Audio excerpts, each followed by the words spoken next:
Napoleon, I don't know what you're talking about, mate.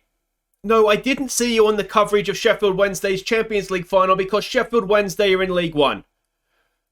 Look, mate, I've got to go. I'm getting another call, but stop drinking and go to bed, will you? Hello? Oh, hey, Kyle, what's up? Oh, bloody Napoleon's on one again. Yeah, unbelievable. Anyway, how can I help you? Oh, the new youth intake, and? Oh, you know I love you, don't you?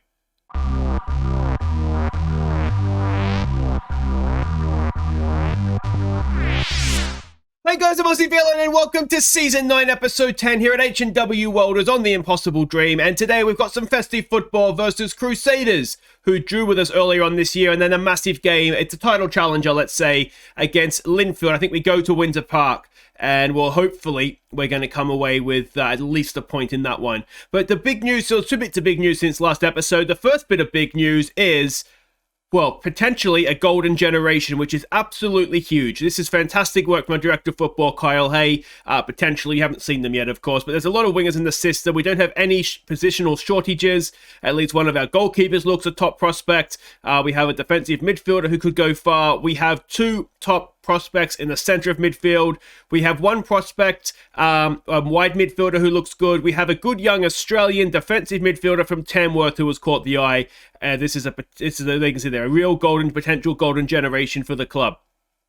Now, the funny thing about the Australian midfielder being from Tamworth, so if you go and have a look at Napoleon, it was born in Armidale. Now, if you look at a map, Armidale and Tamworth, not a million miles away from each other. So that is, potentially, it's he doesn't want to play for Southampton or Bradford. I didn't know it was an option. We're getting that influence through the far north of New South Wales. So that's good to see that we've got country Australia really supporting us.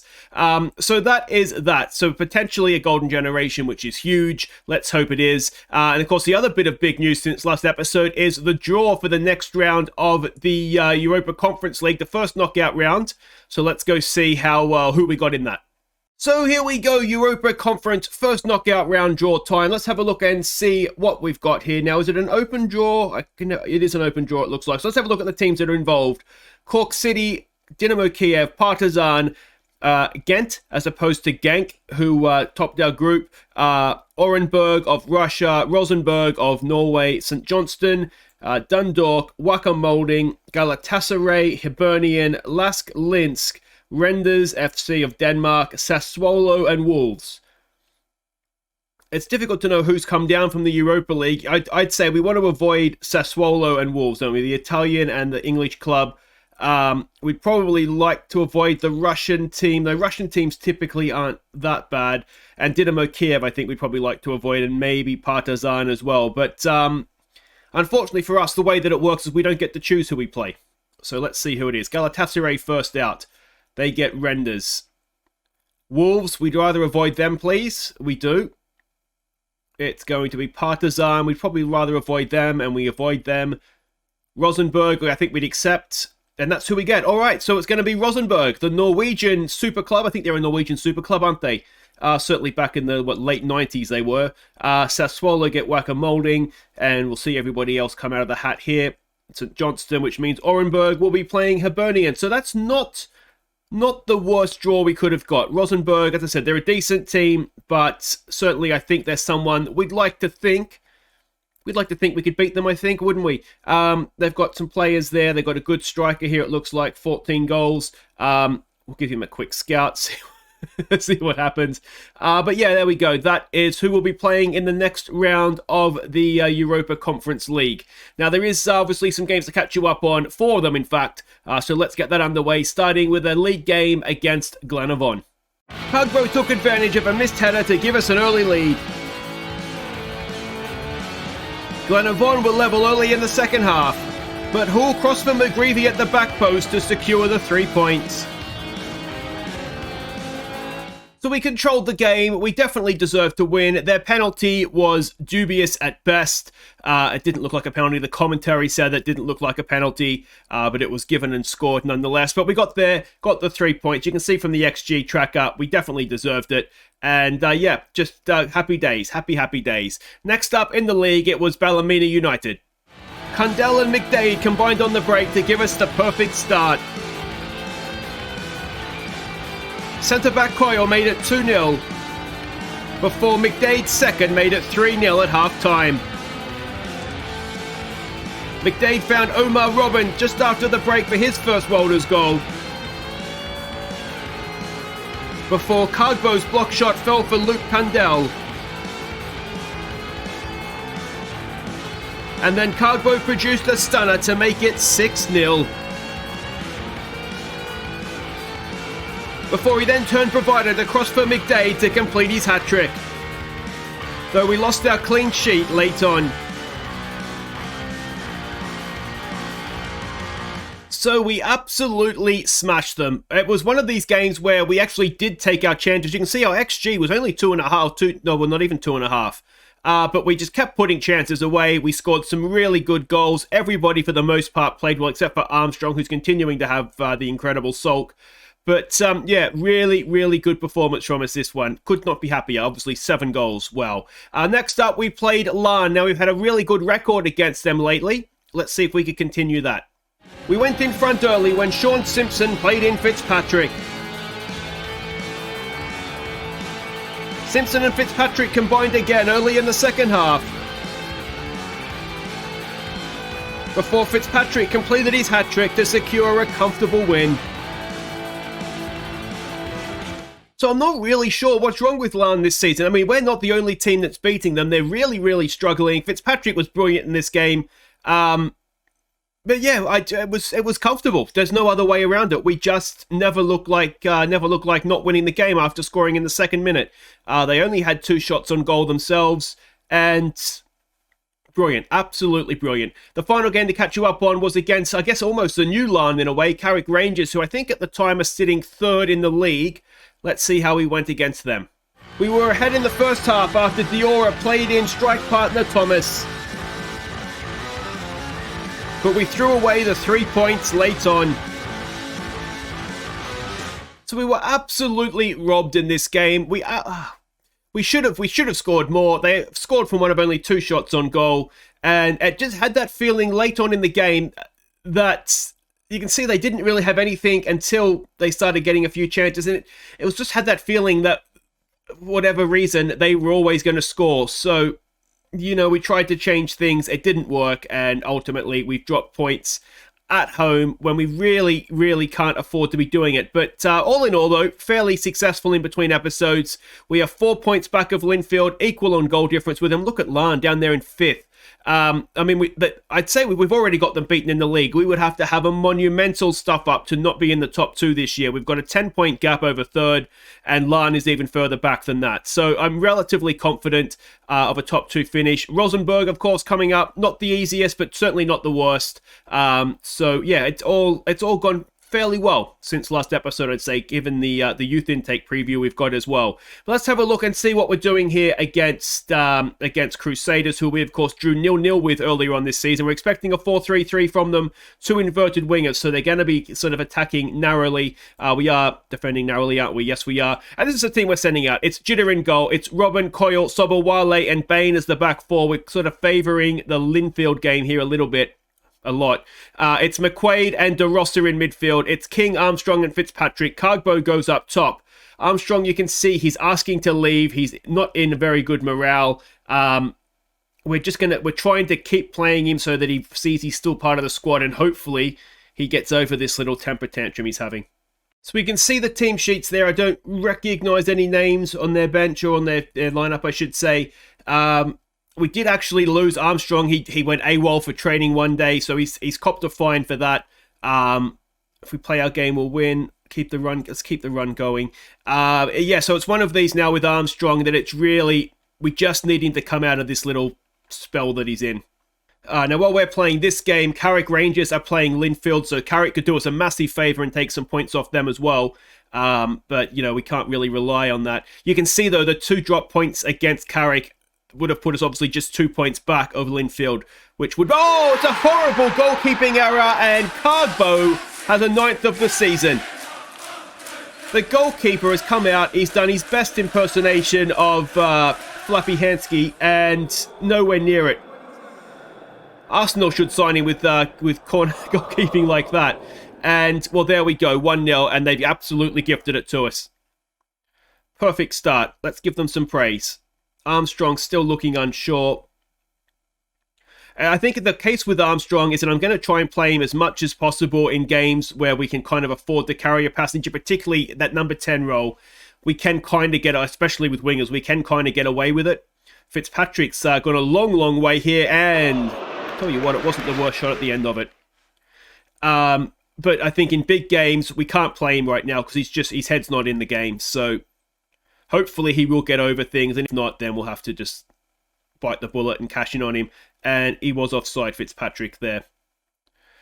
All right, if we can get a second. Oh, Carrick Rangers have taken the lead against Linfield. Well, that would be even better if they could take 3 points off them. I've hit encourage there. Never hit encourage when you're winning. Yeah, that would be absolutely huge, wouldn't it? If they could take the 3 points, especially obviously if we get the 3 points. 1 point gap going into a head-to-head game.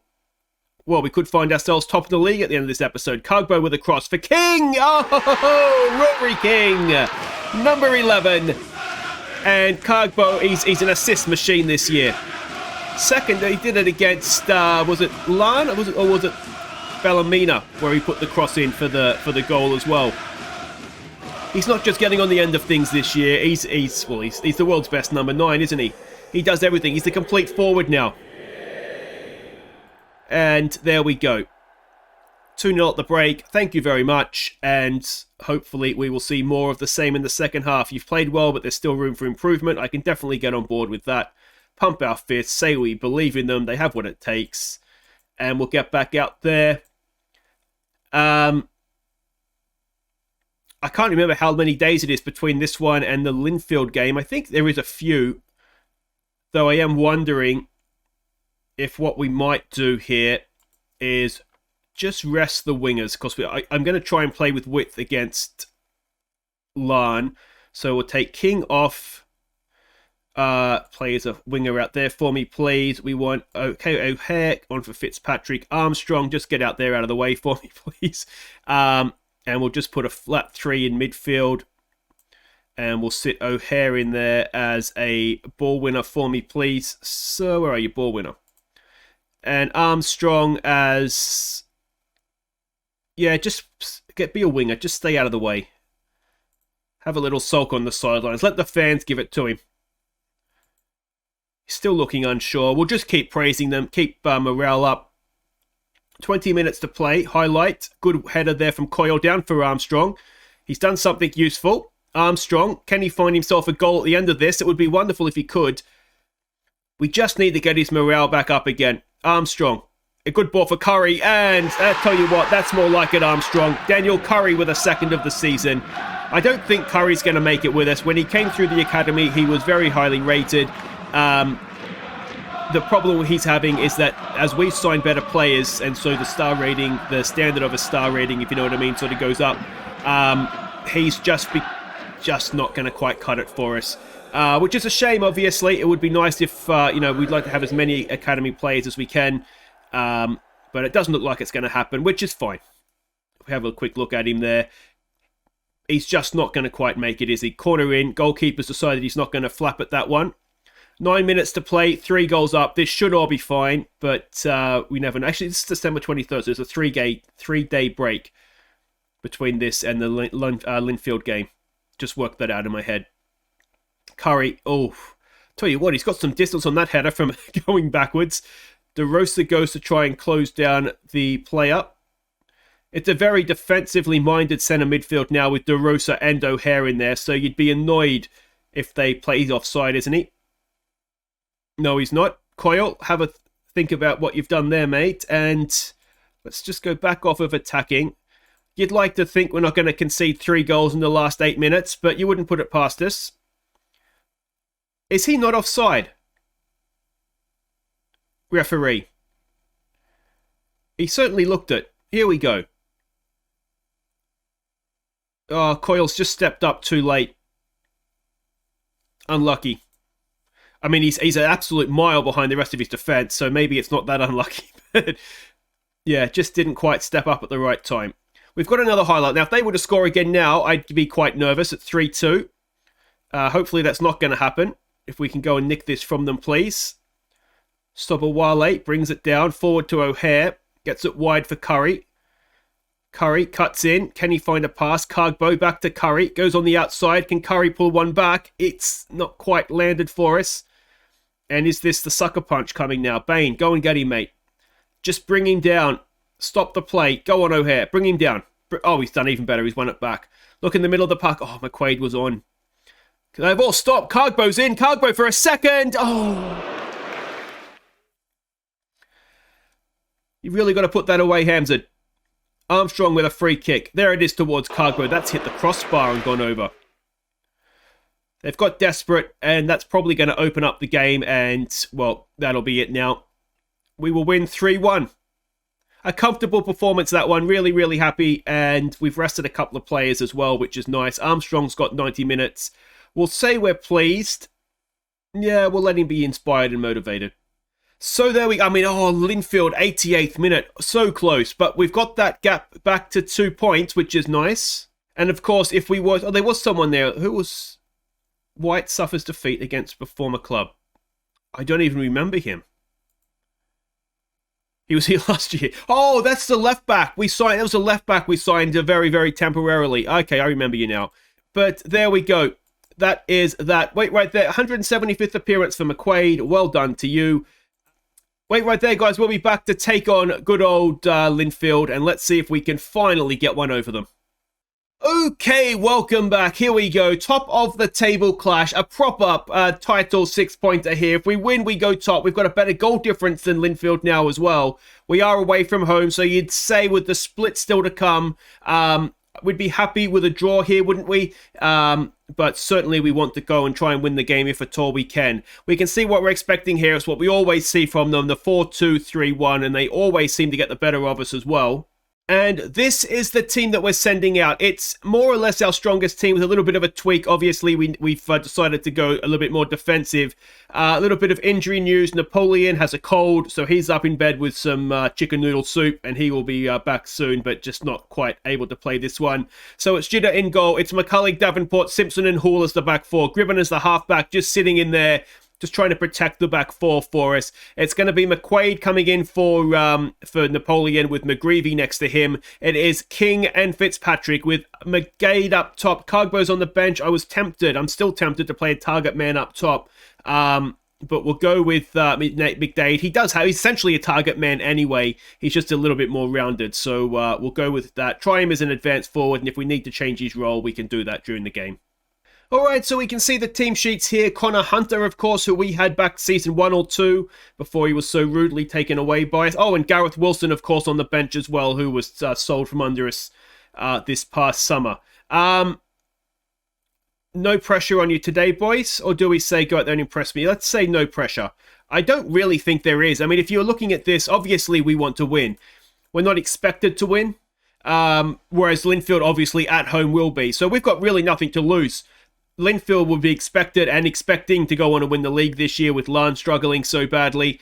So yeah, we really don't have anything to lose. We've got a terrible record against them. Lavery seems to score against us in his sleep. But we're trying something a little bit different in terms of the formation, and hopefully it's going to work for us. So far, so good. We've created nothing. But you'd say neither have they, which is absolutely fine. And we've got a highlight here. At least it's at our end, but we know that we can lose out there. Oh, it's a poor pass from McGreevy. Flick on those. Simpson will pick that up. McQuaid for Fitzpatrick. Back to McQuaid. Looking for King. Not the best pass. McCullough is there. He keeps it in. Look at that rain. It's absolutely torrential. It's probably a nice day in Belfast, isn't it? Can we hit that away? We kind of can. McCullough is there. Clears it away. It's a scrappy highlight.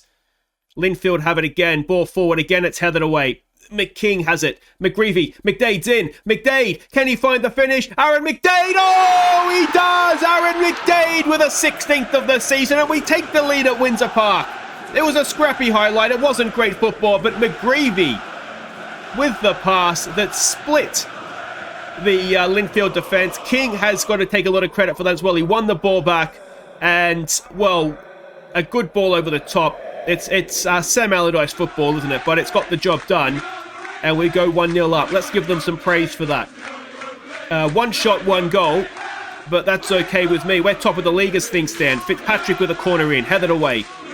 And we've seen before, we do have a little weakness. Don't get yourself sent off, King. Don't get yourself sent off, King. He's done really, really well there, hasn't he? Ball keeps coming in, and it's 1-1. And it's Lavery again. Lavery can go and do one. How old is he? Isn't it time to retire, Lavery? Oh, 1-1. King did so well.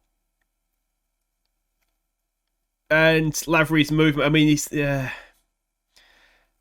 a striker, you'd say maybe the centre-back should be picking him up, but he wasn't the player most furthest forward, was he? So, difficult one. Just caught on the break from our own corner, and we've seen that from us quite a bit. It's one of the weaknesses, I think, that we have. Are we happy with that so far? We've been the better team here. I'm going to stuff this up, aren't I? What do we want to say? Do we just keep saying nothing to lose? We'll just keep the pressure off them and hope that that does the trick for us. Let's give them some encouragement and just see what we can do, really, isn't it? The end of last season, we played them, and it was a 0-0 draw at the time, but there was not really anything that's happening. So we are getting better at, I think, containing them. Fitzpatrick's got a chance. Fitzpatrick just didn't quite get hold of that. Now, was that the highlight? Ball forward. Flick on. Simpson, go and get that. Hull's going across. I don't like this. Are we going to get that on the break again, are we? Edge of the area. Oh, what a save from Jitter. It's still there. Oh, go away, Linfield. On the break, 27 goals. Jesus Christ, how many goals do these guys score?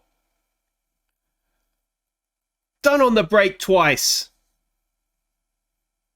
It's a cracking save from Jitter, that.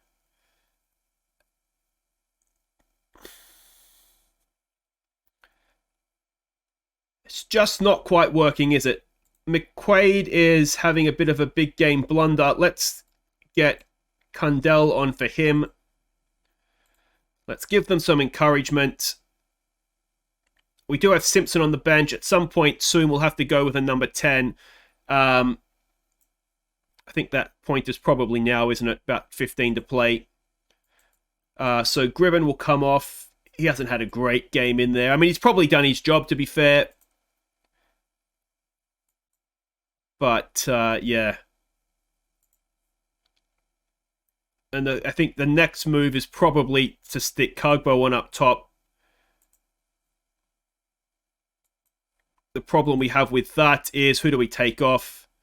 Alright, so we're going kind of suicide stuff. We're going to take off the centre-back Davenport. We'll bring Kagbo on. Kagbo can, in theory, play as a centre-back. So if we were to get level, we can stick him back. But we're just going to go route 1. Get that up there. See if we can get ourselves an equalising goal. Have we been worth it? Maybe we haven't. Praise. Can we get something going late on? No, we can't. And we've lost 2-1. And we've been hit on the break twice, which is so frustrating, so disappointing. And short of not actually attacking our set pieces, I don't know what we could have done about that. So there we go. The gap at the top is 5 points. And I suppose if we get second this year... Wilson didn't score, did he? No, I don't think it was him. Or was it him? I think it was him, wasn't it? Who got the goals? No, it was Walker. Yeah. I mean, I suppose, you know, we're getting closer to them. It's looking as though we're going to be second in the league. That is progress, so we're going to be a little bit careful of Glentoran. We're just still, for whatever reason, we're just still not able to beat Linfield. Though, as I said, I think we are getting closer, but... yeah, that's really disappointing. But anyway, guys, that will do it for today. If you have enjoyed that, please do hit thumbs up. Don't forget to subscribe if you're new. We'll be back next time. We've got a game coming up away to Larne. That's a big one for us. So we'll come back. It'll be mid-January transfer window as well. I don't know if we're going to do too much. So it'll be Ballina Millard and Larne next up. We have the money to do stuff if we want to. You know, we've got, what's that? 8 grand a week plus the £300,000 to spend. So we might do something. I'll probably be more interested in just trying to keep a hold of what we've got, to be honest. But that'll be next time, guys. Until then, I've been Aussie Villain. Take care.